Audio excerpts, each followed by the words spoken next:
Ladies and gentlemen, as you can see, the boy band are back together this week. It's been a couple of weeks since all three of us was here, but we are back. It's Fast Action Friday. As always, I am Lewis, and I am joined by Pittsy, who also wasn't here last week. How are you, mate? I am good. It's 2 weeks on the trot that I was away, so I apologise, boys. Everybody who has been filling in has been doing a sterling job, so thank you very much. But yes, I am back. Brilliant stuff. It's great to have you back, mate. And Rob holding the fort last week with Nathan. How are you, mate? Yeah, very, very good. Thank you very much. Thank you to Nathan as well. He did an amazing job coming on. Held the fort, held the line really well, and hopefully we can get him back on at some point as well. You know, if we need someone else to come on and talk ball, we know we've got a very worthwhile replacement to come in. Absolutely, yeah. He done a fantastic job last week. But without further ado, let's get straight into it. It is Thursday night throwback.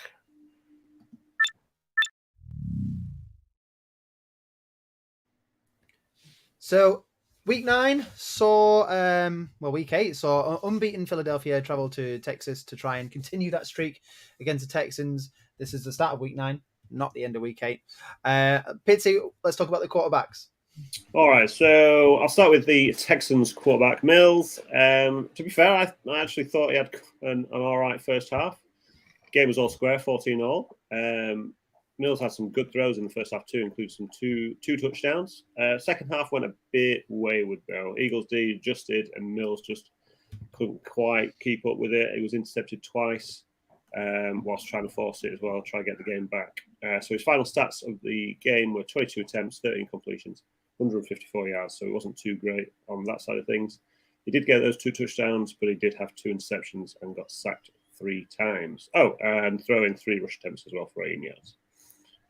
Going over to the Eagles, quarterback Hurts. He had a solid game as always, mainly connected with Goddard and A.J. Brown. 27 attempts for 21 completions, 243 yards and 2 touchdowns. Big thing here was there's no interceptions. He was sacked 4 times though, one of which he fumbled the ball and the Texans recovered, so that kind of knocked off a few points if he had those as part of your league. He tagged on 9 rushes for 23 yards, so nothing spectacular, but got the job done and got the W. Yeah, that kind of carried over to the offensive side of the ball as well, not just the quarterback, but the other offensive skill players. Primarily really good for the Eagles. Dallas Goedert, biggest beneficiary here, 8 of 9 targets completed with 100 yards and a touchdown, a very healthy 24 points in PPR leagues. A.J. Brown came in second, not the bumper game that he had in the previous week, but still did fairly well with 4 of 6 completions, 59 yards, and another touchdown to add to the haul he got last week. And then Miles Sanders and Kenny Gainwell both banking double figures in fantasy points, and they were helped by a touchdown each. Sanders went for 93 yards on the ground, and Gainwell boosted his PPR numbers with 3 receptions. Away from the Eagles, looking more at the Texans, the biggest contributor came from Chris Moore. So he stepped up from his wide receiver 3 to be the wide receiver 1 for the night with 4 or 5 completions with 43 yards and a touchdown.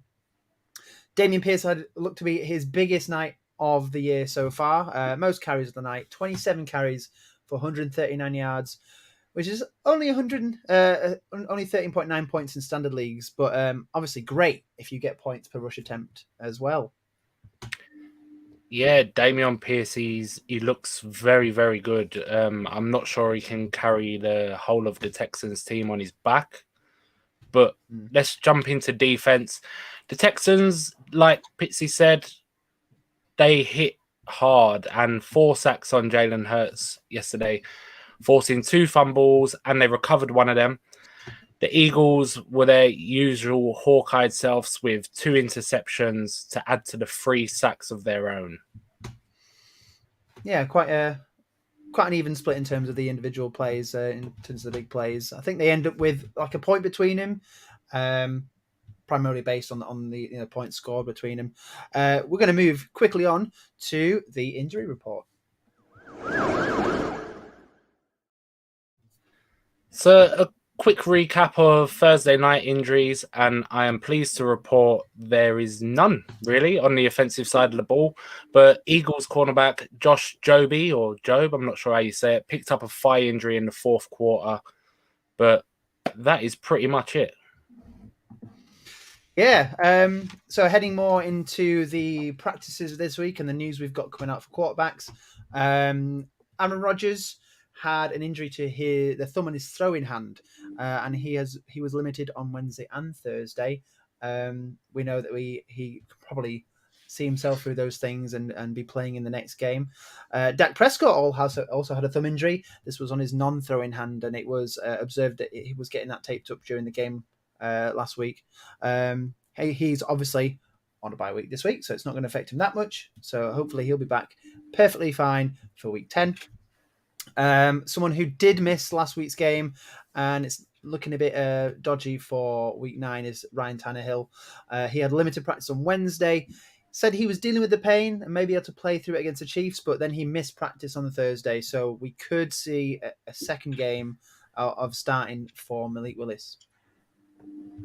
Sweet. So on to the running backs then. Jonathan Taylor is now out. So it was the same injury sustained earlier in the season. Naheem Hines is obviously traded away, so keep an eye on Deion Jackson, who came in last time Taylor was out and played pretty well. So watch that one. Obviously, Zach Moss came across with the whole Hines trade. We have no idea how they're going to use him, so it'll be just one to watch when he gets used to the system.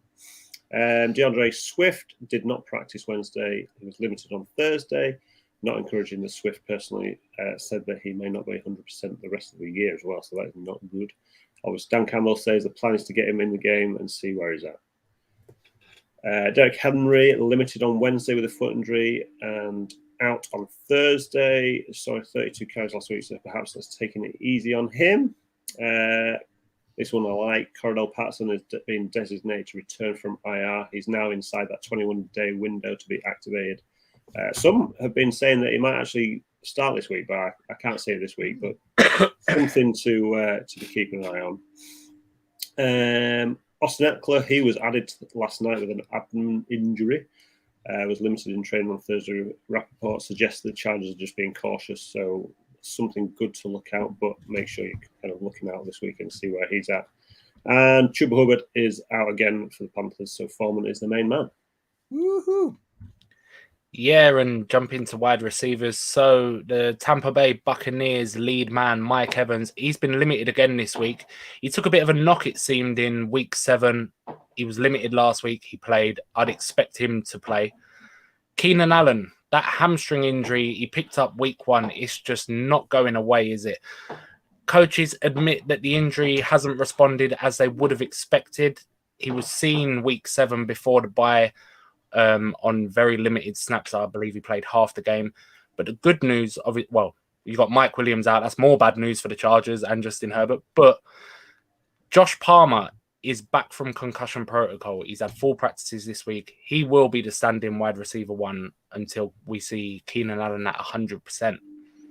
Another big one, Cooper Kupp. He didn't practice Wednesday with an ankle injury, which he picked up towards the end of last week. He was limited Thursday, but I'd expect him to play this weekend. So in my opinion, this is more rest and precautionary than anything. And it was to be expected after picking up that knock towards the end of the game that they was going to sort of take it easy with him this week. Devontae Adams, he had an illness to start the week. He missed Wednesday. He was back Thursday in a limited capacity, but something to keep an eye on nonetheless. Yeah, 3 big wide receivers again out for the week. If you're missing all 3 of those from your team, you know that's going to be a tough week for you to get through, especially with all the bye weeks as well. Especially with all the bye weeks, yeah.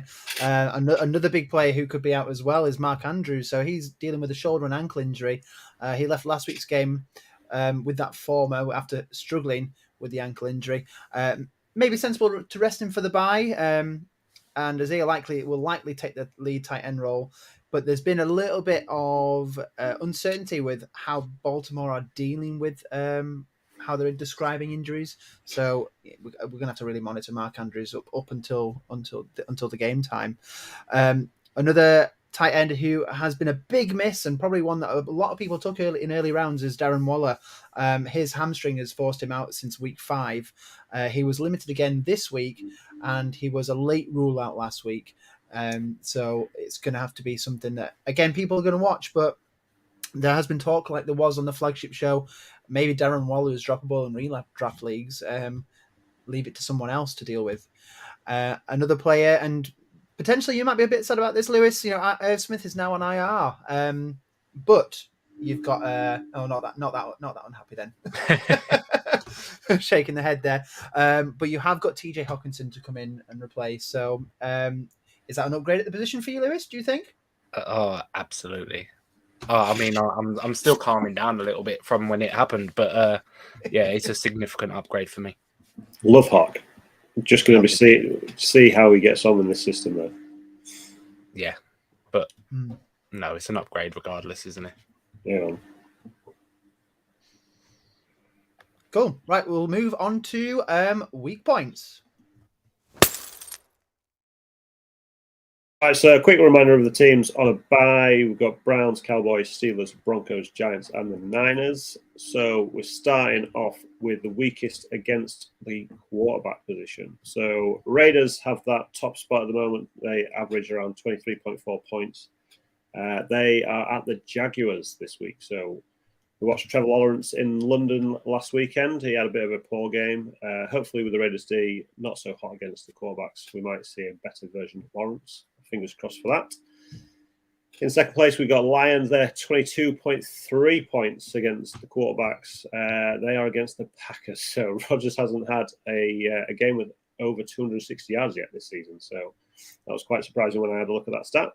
Packers didn't go get any wide receivers in this week's trade deadline either. So he's got to come up with something to get this offense going. Hopefully this game might be one to get him going. One thing that has happened is he gets 2 touchdowns, or he's had 2 touchdowns in 6 of the last 8 games he's played. So something to watch there as well. Third on the list is the Falcons. They have around average of 21.8 points. This week they go up against Chargers. Stormo hopefully will be happy. He's been chatting on the board this evening. Potentially a get-right game for Herbert, fancy-wise. The volume has been there with over 50 attempts in the last 2 games, but for some reason the points just haven't followed suit. Don't forget, we've already spoken about it. Williams is out. Keenan Allen is still having issues with his hamstring, which could see him sitting out as well. So fire up Palmer and Carter as your wide receiver options for those. We've got the weakest against running backs now, and a quick step back to last night's game. The Texans were number 1 in the list. Obviously, they played the Eagles. Miles Sanders put up nearly 100 yards on the Texans last night, and both he and Kenny Gainwell got themselves a touchdown each. So another rough night for the Houston run D, and it's likely we're going to see them on this list again next week. Second in the list is the Chargers, and they are the Falcons. Murph has been championing Damian Williams to return in some capacity. Obviously, we've just heard about Cordell Patterson potentially returning as well. So there's a few names up in the air. No significant news on the waiver wire yet about Williams returning. Tyler Algier, he's got volume, but efficiency has slumped in the last few weeks. So this could be a chance for people like Caleb Huntley, Avery Williams to try and get into the fray as well. Chargers have just come off the bye week, so they could have planned well for this game, and we may see them drop out of the top 3 next week. The third in the list are the Lions, another placement in them in another top 3, and they place the Packers. Aaron Jones has been defined as the lead back so far, and AJ Dillon just needs a bit of a lift to his season, so this could be a great game for the bounce back from the 1-2 punch. The Lion game scripts of recent weeks have been full of points. Back and forth affairs. So we could see the ground game get used a lot in this week. Yeah, absolutely. But the wide receivers. So the Steelers, Pittsy Steelers are the weakest against the position, letting up 38.8 points. They are obviously on the bye. In second is the Atlanta Falcons. Now they're facing the Chargers, who have been mentioned already, letting up 38.6 points. So they are closing in on that top spot. But with Keenan Allen probably out, Mike Williams, he's definitely out. Josh Palmer's only returning now from the concussion protocol. We're going to have to see some sort of depth players come in. DeAndre Carter is the biggest name left here. And sophomore wideout, Michael Bandy, he saw 6 targets on 59% of the snaps in week 7. So he could be one to look out for as well. And in third is the Kansas City Chiefs, letting up 34.3 fantasy points a game. And they're facing the Titans. So the question mark over Ryan Tannehill's involvement could have an effect on this game. Malik Willis is still young and fresh. He had his full debut last week, but it was one to forget. Didn't add no fantasy value either. He only attempted 10 passes. So it was nothing there for Woods, nothing there for Westbrook and Keener. Obviously, Burks is on IR. If Willis stays in, there will be a downgrade of the Chiefs on this list by next week. Yeah, both running backs just got all the work last week, didn't they? Right then, weakest against the tight end. Seahawks top the list, 18.3 points. This week they're up against the Cardinals. They play each other again. The scheduling seems to be a bit weird this season. They haven't really spread much out. Anyway, Zach Ertz got 7 receptions for 70 yards in the reverse fixture. D-Hop inclusion may actually open up some space for him here as well. Funnily enough, the Cardinals are also second, so they averaged 16.2 points versus the Seahawks. Noah Fant last time, 6 receptions for 45 yards, gave good PPR points, but expecting it to be any of these 3 here, Colby, Parkinson, or Will Dissly. Who knows? No tight end touchdown for the Seahawks since week 4, but it's been Dissly with the snap majority in this group. So something to watch out for there. And third is Raiders. They have an average of 13.6 against the tight end. This week they're against the Jaguars.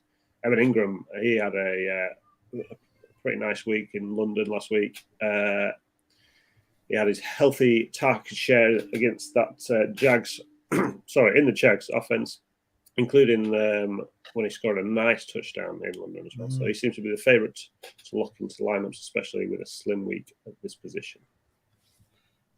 Yeah. We enjoyed watching him, but Evan's a bit of a dropper, isn't he? I think what we've seen, he can be a bit of a dropper.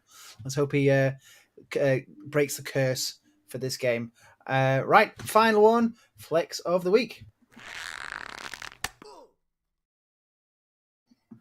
Lewis, so you are it's almost been the Los Angeles Chargers show tonight with a little bit of other teams mixed in, and I'm keeping it going that way. So my flex of the week this week is DeAndre Carter. So Keenan Allen, it's been said, I've read it this week, he won't be playing now till he's 100% because he wasn't 100% before the bye. Mike Williams, obviously the high ankle sprain, he's out. Josh Palmer, coming back from the concussion protocol, feel like I'm repeating myself. But it's a case of next man up. But he has had that over 15 point game with Herbert this season. He had 7 targets in week 7 before the bye, 5 targets week 6.